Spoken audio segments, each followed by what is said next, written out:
Chega mais, porque agora nós vamos falar sobre a vida de um escritor. Como é que a pessoa começa a escrever?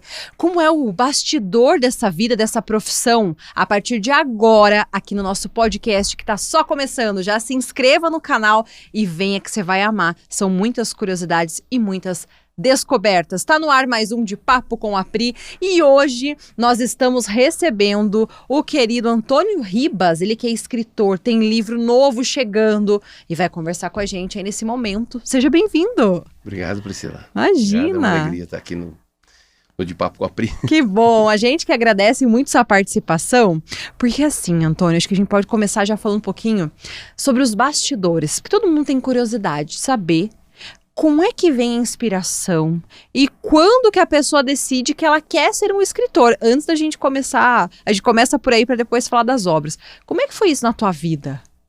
Então, eu muito cedo, muito jovem, na minha adolescência, eu já tinha muito gosto pela leitura.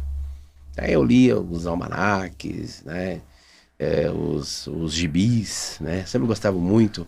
E a gente, eu nasci em Siqueira Campos, aqui no Norte Pioneiro do Paraná, e tinha um grupo de amigos lá que a gente trocava as revistinhas, para que sempre a gente tivesse coisa nova para ler, né? Só que daí eu fui crescendo, daí chegou a juventude, a leitura continuou, só que mudou um pouco, né? Ficou uma leitura um pouco mais adulta, já foi para revistas, depois jornais. E a própria profissão, né, eu fui bancário durante 23 anos, a própria profissão me levou muito a ficar antenado com aquilo que estava acontecendo. Então, jornais e revistas eram, naquela época as revistas eram só uma vez no final de semana, né? Então, o que aconteceu? Eu sempre tive esse gosto. E chegou um momento tardio, mas não muito, né? Eu sempre brinco quando a pessoa diz assim, pô, mas você com 60 anos, agora eu tô com 63, vai publicar um livro. Eu falei, olha, a Cora Coralina publicou o primeiro dela, ela tinha 74, eu tô no lucro. Já tem um bom tempo. Não, aí, né? não há idade, né? Com certeza. Não há. E aí começou aquelas ideias, né, de como fazer, ideias surgindo, muito baseado naquilo que se via na TV, no cinema. As coisas foram começando assim a fluir. Até que chegou um momento, eu tinha 56 anos e eu comecei a colocar no papel, aliás, a digitar no computador, né, aquilo que seria o meu primeiro livro. O Leão Magno, né, que é esse que você está com ele na mão. E foi uma coisa interessante porque o nome não era esse, o personagem principal não tinha o nome. Ah, é? E eu comecei a escrever. E ele foi indo, foi surgindo, de repente começou a surgir as ideias. E 4 anos depois o livro estava pronto, publicado, e enfim, daí deu a vontade de continuar escrevendo, né? Que legal! E daí acabou surgindo outras ideias até que a gente chegou no livro que nós estamos lançando agora. Então foi acontecendo na tua vida, mas sempre teve aquela vontadinha ali, aquele apreço pela leitura sempre existiu, então, né? Sim, é porque para se escrever, você tem que ser um bom leitor. É mesmo? Né? Não tem como, não é o inverso, né? Primeiro eu escrevo, depois eu leio. Não, à medida que você vai lendo, vai pegando gosto pela leitura e daí tentando entender, entrar lá na cabeça, no cérebro do escritor, como que se escreveu, como é que o Sidney Sheldon chegou ali, naquele mistério. Então você vai, né, eu sou um fã, né, do Sidney Sheldon, li muito na juventude os livros dele, e sempre a ideia foi essa, como que ele fez? Né? Aí agora chegou a minha vez de fazer. Agora as pessoas que vêm perguntar para mim, como que você fez? Como que você fez? Hoje, inclusive, é o que a gente quer saber. Da onde que veio essa história, inspiração? Porque esse aqui tem investigação, tem mistério, tem emoção, que é esse primeiro aqui, né? Tem. Como é que veio tudo isso, assim? Era algo que já estava dentro de você e veio vindo? Ou teve uma inspiração, assim? Como é que foi? Na verdade, esse personagem, o Leão Magno, ele é um policial. Né? Quando começa, ele não é um policial, mas depois ele se torna um. E eu acredito, assim, que até tem uma amiga minha que diz assim, que ela gostaria de ter um policial como ele morando no bairro dela, né? Alguém que faz justiça pela justiça e não pela lei. Entendi. Então é aquela coisa assim, você vê coisas erradas, situações assim absurdas, E você vê, de repente, as coisas, a mesma pessoa vai, faz de novo e faz, e de repente não é presa, não é condenada, não é nada, e ela continua fazendo, e você fica aquele, puxa, né? O Leão Magno é o cara que não tem Resolve. essa barreira, Entendi. né? Por isso que o subtítulo do livro é Onde a Lei Não Alcança. Ou seja, aquelas denúncias que não são confirmadas ou que são canceladas, aquelas mulheres que apanham do marido e depois dizem assim, eu escorreguei no tapete, eu bati o olho Caiu da na porta, escada. caiu da escada, né? Então, né? Não, a partir do momento que surgiu uma denúncia, sendo confirmada ou não, lá ia ele. E qual que era a punição dele? Ele deixava o agressor do mesmo jeito que ele deixou a agredida. Ou seja, você imagina, né? Então, no decorrer da história toda, ele vai fazendo isso, né? E claro que ele consegue alguns inimigos também, mas muitas pessoas que pensavam como ele, né, acabaram se juntando a ele para, digamos assim, ajudá-lo para que ele realizasse aquilo que eles não podiam fazer, sabe? Então é um personagem que eu tenho assim muito carinho por ele, por causa disso, porque eu sei que muita gente, até uma vez eu estava conversando com a Tânia, ela é a delegada, agora ela é, né, secretária. Né, de segurança, né? Uhum. E ela disse, ela me conhece há muito tempo, ela me chama de Ribas pelo sobrenome. Ela falou assim, Ribas, não fale isso para os meus investigadores aqui, senão daqui a pouco Não deixa eles conhecerem o Leon, né? Não querer fazer a mesma coisa. De tanto que ele faz a justiça ali, né? Isso. Que legal. Então esse livro aqui, quem quiser saber mais, esse aqui já está disponível. Sim. Já é tua primeira obra. Primeira obra, exato. E aí depois dessa primeira obra, que né, já demos um spoiler aqui, já dá aquela vontade de saber mais, né? Aí começou a surgir uma outra obra, outro filho veio vindo, Isso. né? Mahira. Mahira, que é esse aqui, Isso. que está com o lançamento previsto para o dia 11. É isso? Exato. Olha, tá chegando aí já, né? Tá chegando. E aqui, a minha curiosidade eu dei uma olhada já aqui nessa obra, achei maravilhosa. Inclusive, a capa também já é muito linda, né? Dos dois. Atrativa. Ela tem uma coisa, um mistério, né? Bem conectado aqui com a história. Como é que você se interessou por esse tema indo lá para a Amazônia? Como é que foi isso? Isso aí, na verdade, eu tenho uma filha de 27 anos que ela gosta muito de ler fantasia, sabe? Então, o Rick Riordan, ela gosta dos livros dele, né? E estava conversando e eu disse para ela assim, ela não leu o meu livro ainda, o Leão Magno, que ela falou assim, pai, o senhor sabe o estilo de leitura que eu gosto? Não, tudo bem, eu então tá, compreendo, né? Respeito, né? Mas um dia eu estava conversando, ela e o meu filho mais velho, e começamos a conversar sobre os ícones do folclore brasileiro, né? E aí o meu filho dizia assim, nós temos, por exemplo, na Europa, tem na França, tem os Três Mosqueteiros, tem na Inglaterra, tem lá o Robin Hood, enfim, nos Estados Unidos tem todos esses heróis da Marvel e tal. Aí no Brasil, daí começaram a elencar, né? Boitatá, lobisomem, não tem nada assim que a gente possa falar assim, puxa, que legal. E aquilo ali começou sabe? A mosquinha, né? Começou a despertou ali alguma ouvido, coisa. E eu conheci uma empresa de Santa Catarina, que é uma editora que é chamada LC Editorial. E esse pessoal lá, tem a Lilian Cardoso, que é a professora, a mentora, enfim, de toda da empresa. Ela dá um curso chamado Escritores Admiráveis.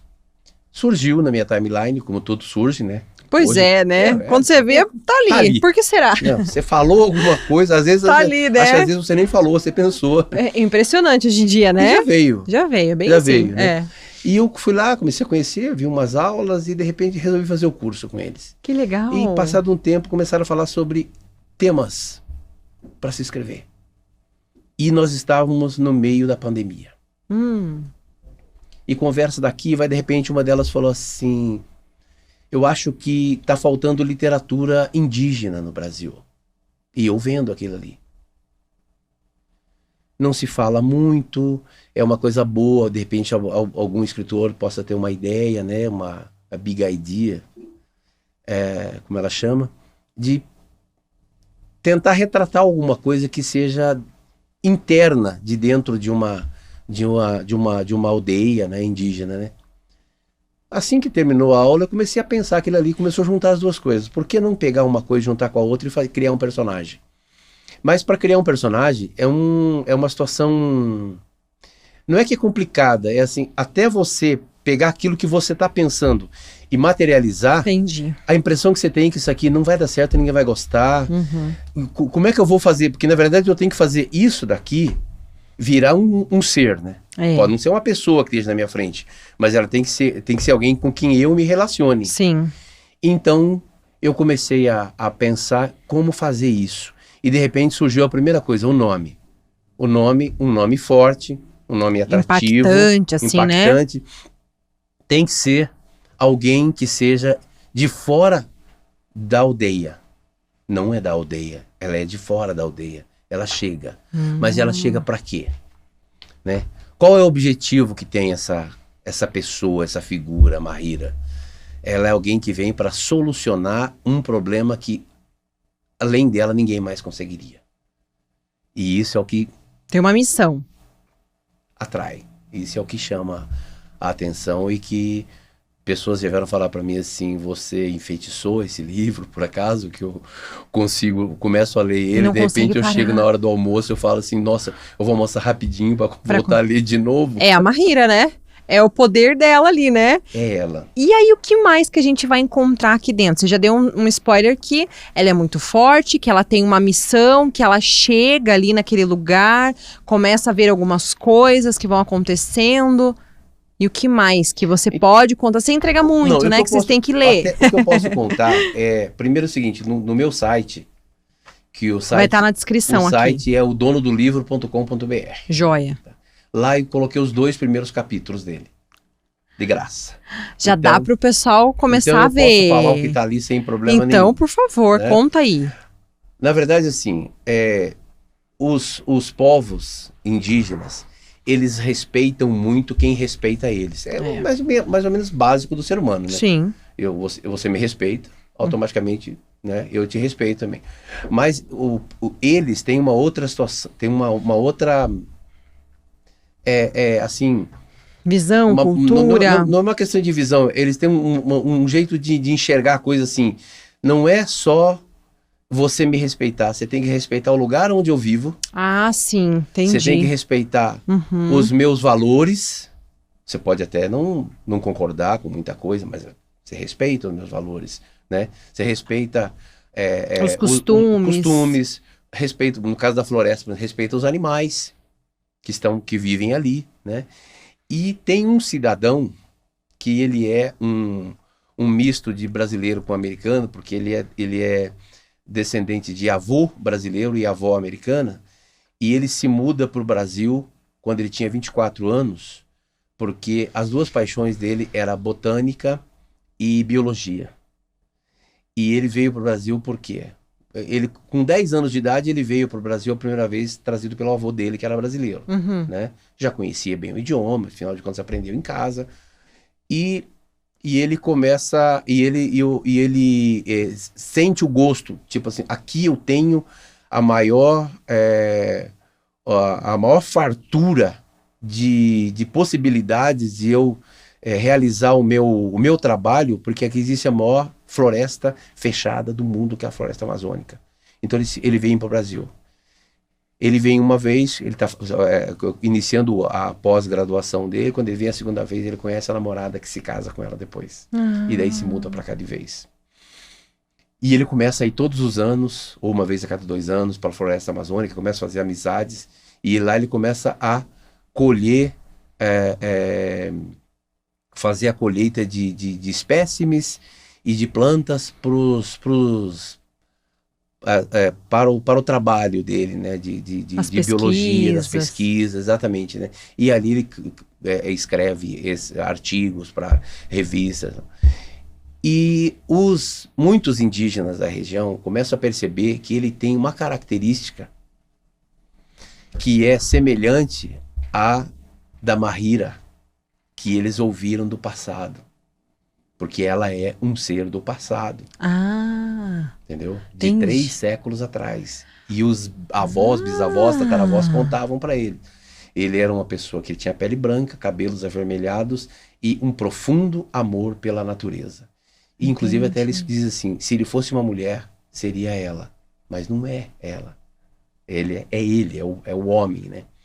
E com o tempo, isso vai passando com o tempo, e aí depois ele se casa e tal, e ele começa a ir com a esposa dele para lá, para a floresta.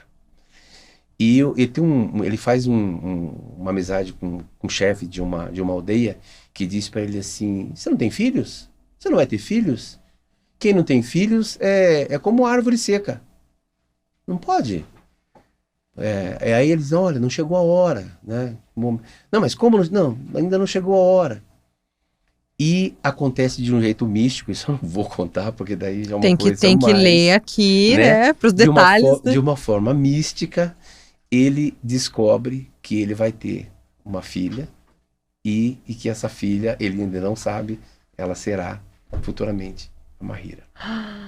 Que era lá do passado, então ela volta, essa figura. Isso. Até aí já temos informações que já deixam o pessoal bem curioso, né? Que legal! E aí começa a desenrolar essa história toda ali. Tá, mas aí é o seguinte, pra gente chegar nesse ponto aqui, e aí voltando no primeiro capítulo, existe uma árvore milenar, a descrição é assim, ela é tão velha, tão antiga, que quando o primeiro filho da primeira aldeia chegou na região, ela já existia. Ela é tão alta que de baixo não consegue se ver a copa dela. E de cima, se pudesse, não poderia se ver também, porque ela debruça as suas ramagens sobre as outras árvores menores, então ela não tem uma altura definida. Imensa. Acontece que essa árvore ela tem uma característica muito especial. Ela libera um pólen amarelo que, quando ele fica sobre as folhas das árvores menores e também vai nas águas dos riachos, as pessoas, os seres que vivem na região ali, tanto humanos quanto animais, ao ingerir desse pólen, eles não têm doenças. E quando tem, eles se curam. Então as pessoas fazem o chá da erva. Ah, a erva cura. Não é a erva. Era o pólen que estava ali. Né? E o grande medo, o grande receio deles é que era que descubram a árvore. Um dia alguém fosse lá e cortasse essa árvore. E acontece. E esse é o grande motivo, porque depois que essa árvore é cortada, a esperança deles, dos antigos, é que aquilo que eles temiam, eles sabem que agora só pode acontecer com a presença dela.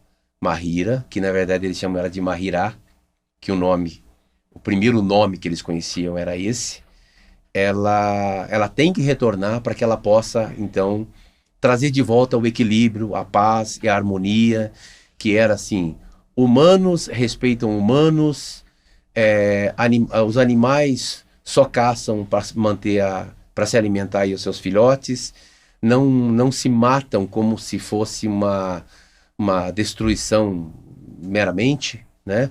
Isso acontecia antes. E a partir do momento que a árvore é retirada, eles perdem também essa paz, essa tranquilidade. Ela é uma árvore meio amuleto, assim, ali, né? Ela tem todo um equilíbrio em volta, né? É mística.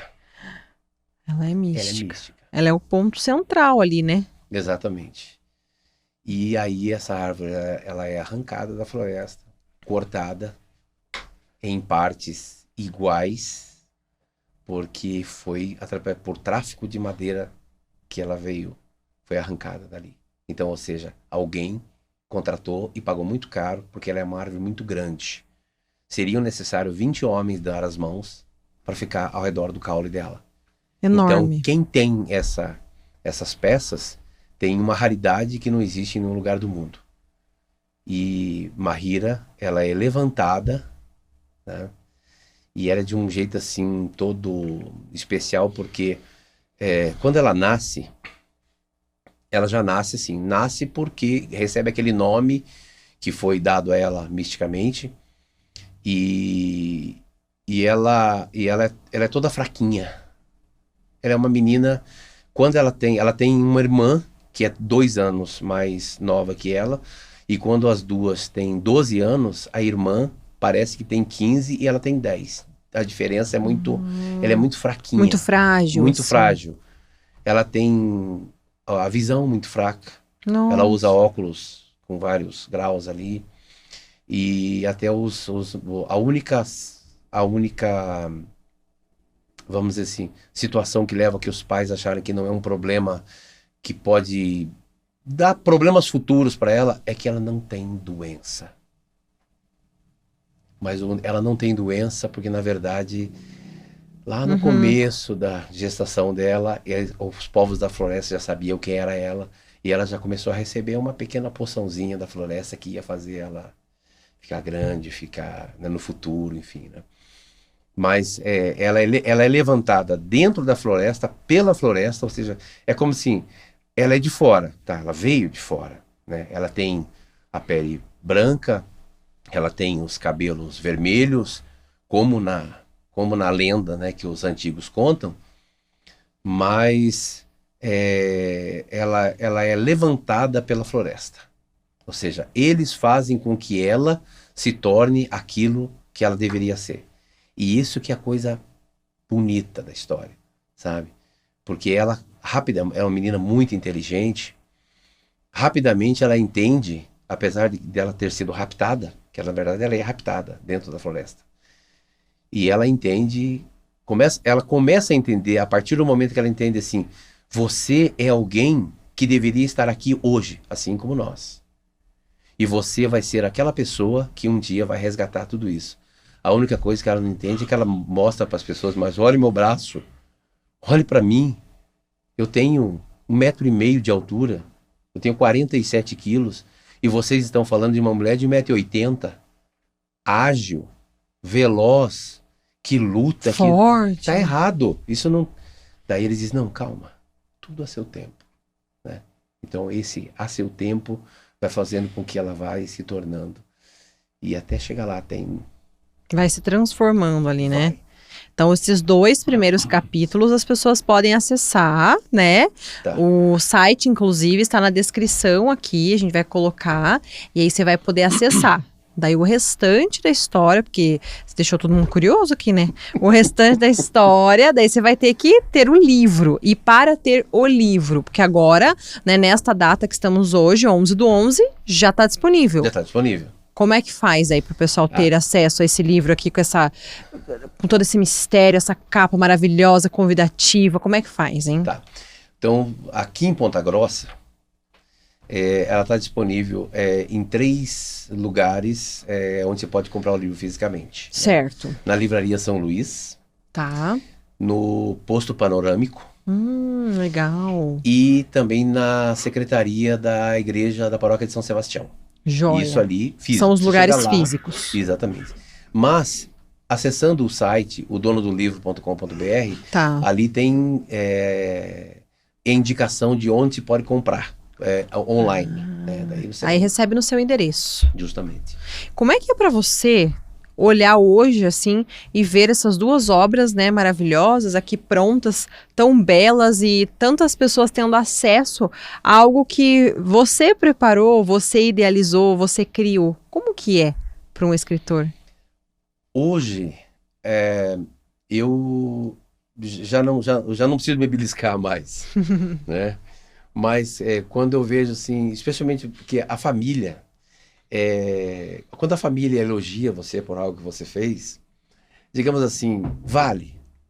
Mas tem um componente ali que, se não fosse tudo aquilo, eles iam falar do mesmo jeito, né? Agora, o bom é quando alguém de fora, que você não conhece, você nunca viu. Esse reconhecimento ali, né, de fora. Exatamente, olha e fala assim, olha que coisa legal.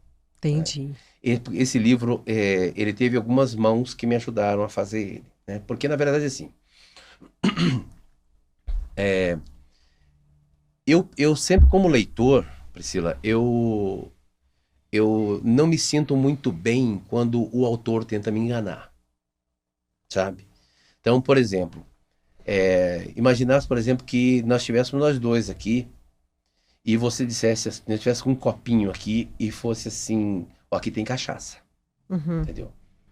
E daí você pega e toma um gole de cachaça, sorrindo, e a câmera tá te pegando. Aí alguém fala, peraí, pra cima de mim, amigo, isso é água, sabe? Não. Aí eu posso pegar aquela cachaça, colocar, fazer aquela cara de quem tomou, as pessoas não vão acreditar nisso. Porque um dos dois mentiu. Entendi. Tá? Então eu penso assim, é ficção? Todo mundo que olhar isso aqui vai ver que é uma ficção. Mas existem situações que você pode colocar a realidade, ali, Um a verdade, fundamento, né? Então o que foi que eu fiz? Eu entrei em contato com a Isane Calapalo, que ela é uma youtuber indígena. Ela é defensora das causas indígenas, mas na verdade, assim, ela defende os indígenas. Sim. Ela não defende coisas relacionadas à política, não, ela defende aquilo que é relacionado aos indígenas. Entrei em contato com ela, prontamente ela me respondeu, expliquei para ela, eu estou escrevendo um livro, já estou com ele pronto, mas ainda não foi nem para a parte de correção ortográfica da editora, nem nada. Eu queria conversar com você sobre isso. Ela ficou muito feliz, porque ela falou assim, nunca aconteceu nada assim.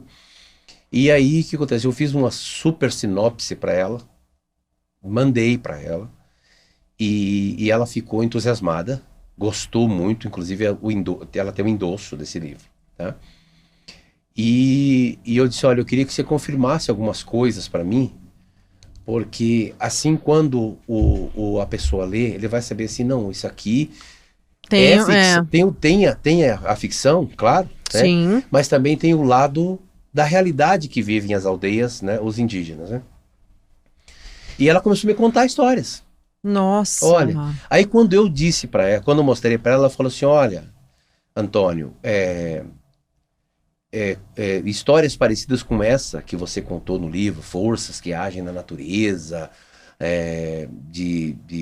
daqueles espíritos da natureza, eu me lembro de histórias dessa que a minha avó contava quando eu era criança. Nossa. Sabe? Então, e teve outras, depois disso a gente começou a trocar mais ideia, e eu fui fazendo mais perguntas para ela, e chegou um ponto que eu falei assim, você acha que esse livro é um livro que vai trazer não apenas conhecimento, não entretenimento para as pessoas, mas conhecimento? Ela falou sim, vai, porque você fala de muita coisa que acontece dentro realmente de uma aldeia indígena. E isso foi uma coisa assim que falei, puxa, que legal, né? Como a gente costuma dizer, né? Eu atirei no que vi e acertei no que não vi, né? E também o editor, o Marcos Torrigo, ele tem uma profissão bem interessante que é chamado personal editor, né? Então é o cara que ajuda o escritor a pegar o livro dele e transformar o livro como um produto vendável. Entendi. Né? E quando eu comecei a contar para ele da história e passei o livro para ele, ele falou assim, olha, é interessante que a gente esteja conversando sobre isso, porque a minha tese de mestrado foi justamente sobre arqueologia da antiga Amazônia. Nossa, quanta coisa foi encaixando, assim, né? De repente, providencial, né?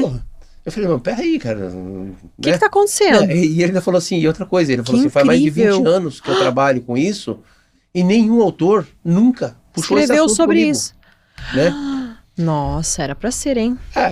E aí a coisa foi ele inclusive me deu dicas para pesquisa, né? Não assim, dar o peixe frito. Sim, né? orientou. Ali você pode ir lá e buscar, né? E eu fui procurar e encontrei realmente... Aí entra aquela pesquisa que você tem que fazer a fundo, viajantes europeus que vieram para o Brasil, franceses do século XVIII. Então tem uma porção de coisa assim que quando o leitor chegar nessa parte ali, ele mergulha dentro e é como se tivesse uma tela na frente. É uma imersão, de fato, é esse universo aqui, né? Sim, sabe? E aí, tudo isso foi fazendo com que eu tivesse mais certeza de que eu estava escrevendo não apenas uma ficção, mas eu estava contando uma história antes nunca contada. E isso me deixou muito contente, né? Porque eu falei, Nossa, puxa, imagina. Ainda mais com tudo assim, todos os sinais, né? Que aí você foi percebendo que realmente estava tudo perfeito. Que aí foi encontrando pessoas que foram somando, né? exato, Nessa tua jornada, né? exato. E sabe o que eu tô curiosa agora pra saber também? É. E a filha? Daí, que tua filha, ela viu esse aqui? Viu? Que aí você falou que não, Viu? esse aqui primeiro não era o estilo dela, né? Sim, sim. E esse aqui? Então, ela tem um livro e meio para terminar de ler. Olha lá. aí. E depois ela já falou, pai, eu vou terminar de ler esses 2 livros que eu tô lendo aqui agora. E daí já tá na depois eu vou fila. ler mais. Ai, que Vai legal! ver, é. Que esse é um estilo mais pra esse lado, então, assim, Isso. né? Do mistério, da fantasia, Isso. uma coisa mais assim, né? É, e daí depois tem tudo. Não é assim uma heroína de capa e espada, mas tem espada. Olha, ele vai, aos poucos ele vai soltando mais alguns elementos aqui pra nós, né? Ah, que legal. Só tem água aqui mesmo, né?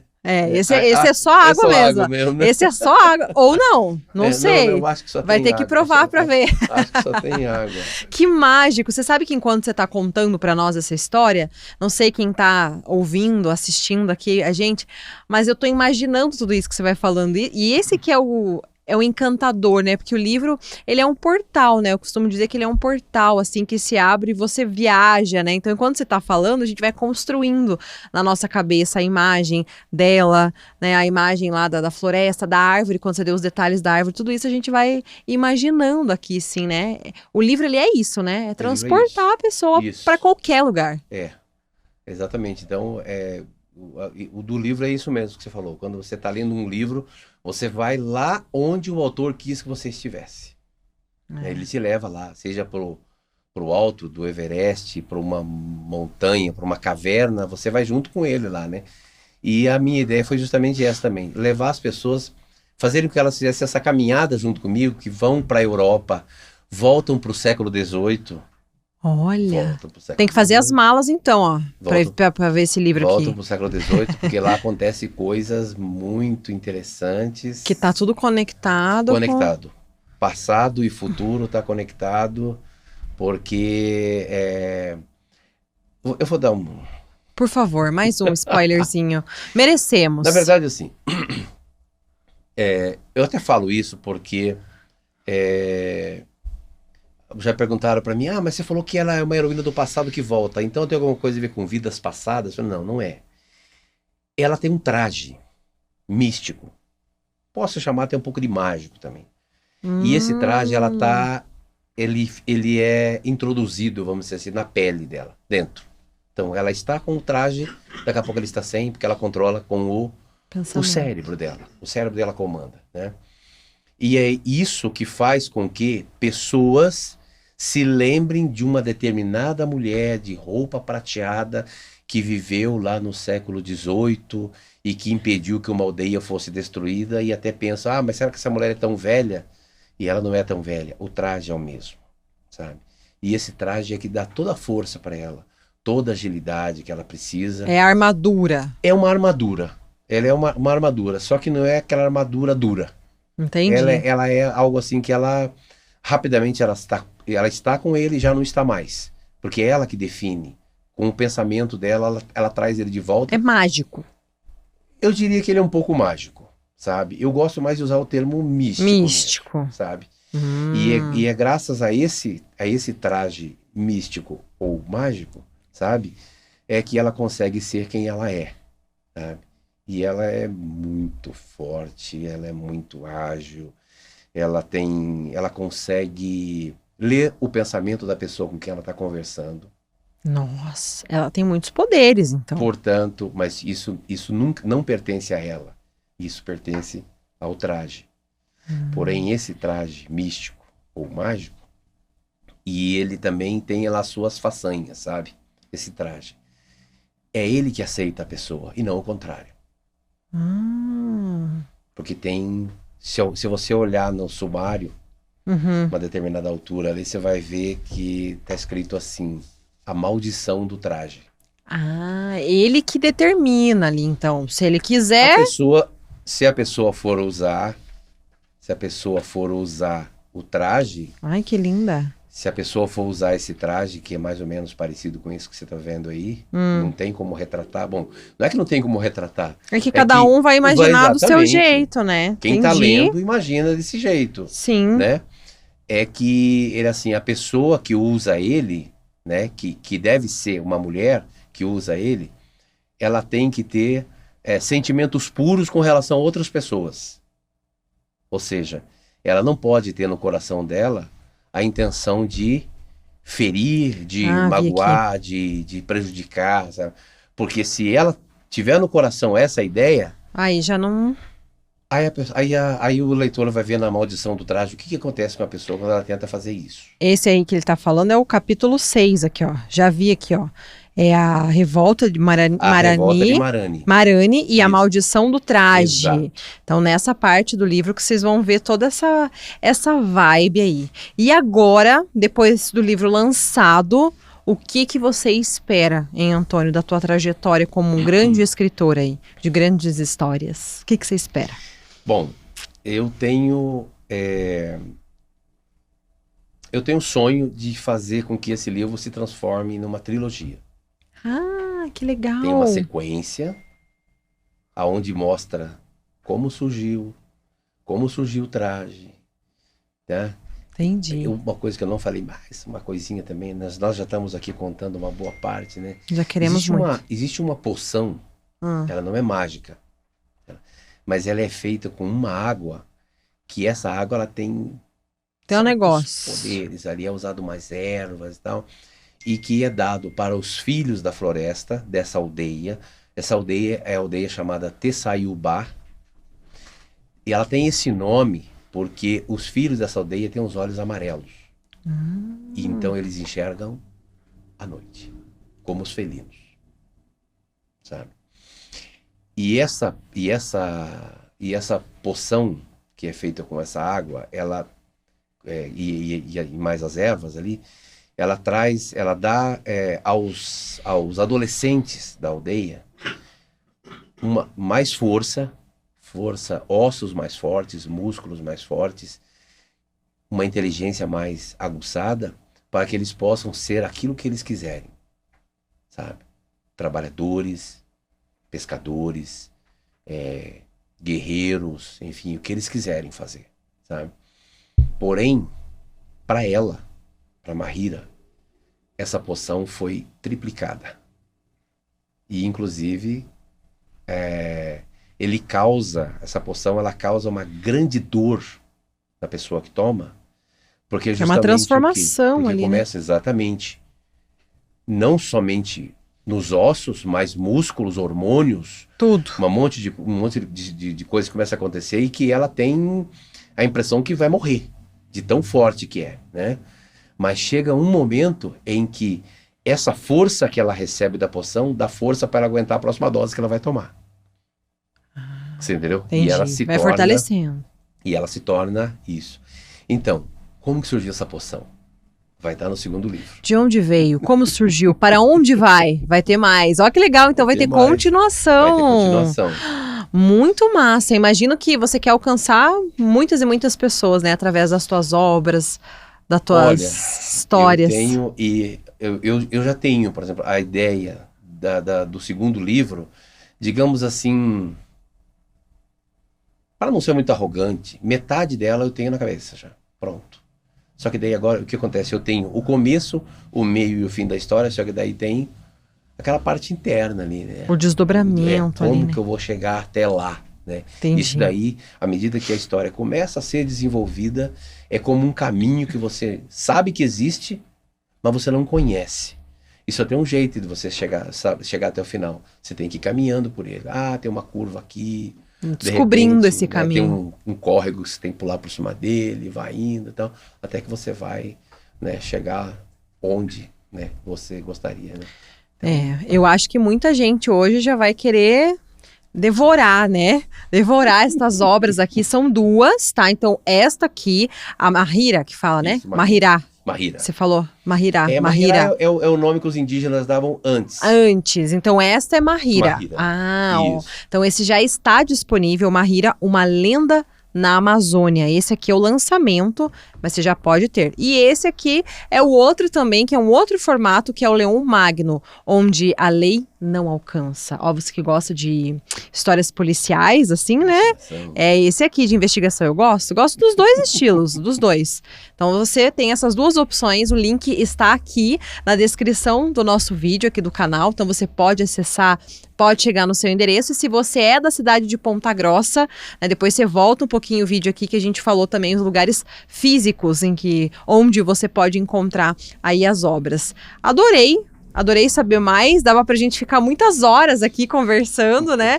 Só que daí eu acho que a gente ia ter que contar o livro inteiro, porque a gente quer saber mais, né? Todo mundo quer saber mais, agora fica com você aí, ó, pra você garantir o teu livro e ler, e depois você vai comentar aqui, fala, Pri, eu vi aquela parte, eu vi a outra, qual que você mais gostou, e vai comentando com a gente, é isso.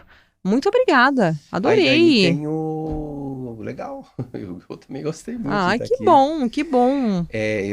Eu sempre coloco algumas informações adicionais lá no meu Instagram também. Boa, por favor, qual que é o arroba? Que a gente vai deixar aqui também escrito. Isso, é fácil. Antônio Ribas, escritor. Antônio Ribas, escritor, é o arroba para ir na descrição desse vídeo, Antônio Ribas, escritor. Inclusive vai ter também a nossa participação aqui do podcast, vai postar tudo lá também pro pessoal acompanhar, né? E os livros e as fotos e tudo mais, tá bom? Muito legal, quero agradecer por esse momento, passou rápido aqui o tempo, né? Quero agradecer por esse momento e dizer parabéns. Parabéns pelo trabalho, pelas histórias, por valorizar, né, o nosso país através dessa obra tão magnífica, valorizar esse lugar que é um patrimônio, né, gigante que merece todo o cuidado, todo o carinho que é a Amazônia. Parabéns, muito legal mesmo, essa valorização é muito importante. Concordo. Muito obrigada. E mais sucesso sempre. Obrigado. E no próximo livro, que a gente já está esperando, você vem aqui outra vez. Com certeza. Fechado assim? Com certeza. Então tá bom. É isso, gente. Ó, no próximo sábado tem episódio novo e para você não perder nenhum, já se inscreve aqui no canal. Sempre tem entretenimento, conhecimento de uma forma bem bacana, porque aqui é o de Papo com a Pri. Obrigada pela sua companhia. Um abraço para você, para sua família, nosso escritor querido. Até a próxima.